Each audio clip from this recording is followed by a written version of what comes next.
Oke, pada kesempatan ini saya ingin merespons satu lagi komentar dari subscriber atau mungkin penonton saya. Dia menulis seperti ini: ayam aja tahu saudara bicara nggak benar. Ada urusan apa gereja Katolik Roma sama saudara? Ini komentar datangnya dari Mary 57. Oke, saudari Mary 57, pertama-tama saya mohon maaf jika komentar saya ini membuat cita rasa religius Anda terganggu. Saya tidak punya maksud seperti itu. Tapi komentar saya di video saya yang berjudul korupsi dalam gereja Katolik itu sebenarnya saya menyambung komentar atau tulisan yang ditulis oleh salah satu penulis Katolik, dan dia menulis di majalah Katolik tertua di Indonesia yang namanya Majalah Hidup. Anda tahu itu tidak?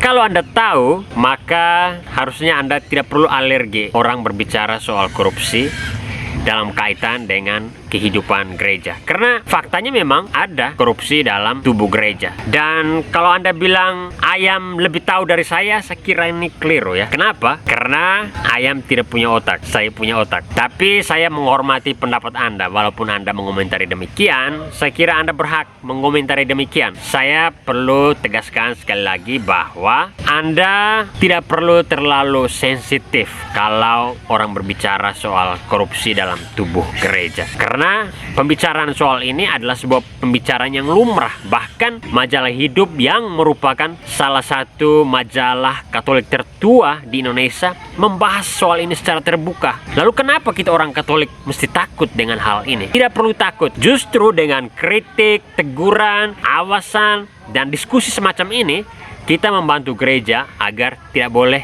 jatuh dalam jurang korupsi. Oke, dan sekali lagi, saya sebenarnya tidak ada masalah sama gereja Katolik. Saya sendiri adalah seorang Katolik, dan saya memakai rosario juga ya. Tapi untuk saya berbicara soal korupsi, soal kelemahan-kelemahan dalam gereja, kebaikan-kebaikan dalam gereja, itu tidak ada salahnya. Justru dengan membicarakan kelemahan, kebaikan, prestasi, dan lain sebagainya berkaitan dengan gereja, sebenarnya kita sebagai umat Katolik membantu gereja untuk bertumbuh dan berkembang menjadi lebih baik. Dan perlu diingat sekali lagi bahwa gereja yang sebenarnya adalah umat atau jemaat, umat Allah. Jadi kalau kita mau gereja itu tumbuh menjadi sebuah institusi yang baik, atau kalau kita mau secara lebih luas agar gereja sebagai jemaat Allah, umat Allah bertumbuh secara lebih baik, maka tidak boleh kita menyembunyikan kalau memang ada fakta korupsi,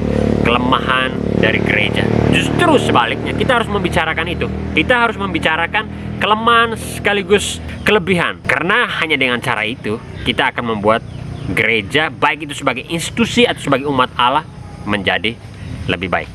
Oke, bagi mereka yang merasa bahwa apa yang saya bicarakan ini bermanfaat, jangan lupa subscribe. Untuk yang tidak sependapat atau masih ragu-ragu dengan saya, jangan segan-segan menulis komentar Anda di kolom komentar di bawah ini. Mantap, sampai jumpa di video-video saya selanjutnya.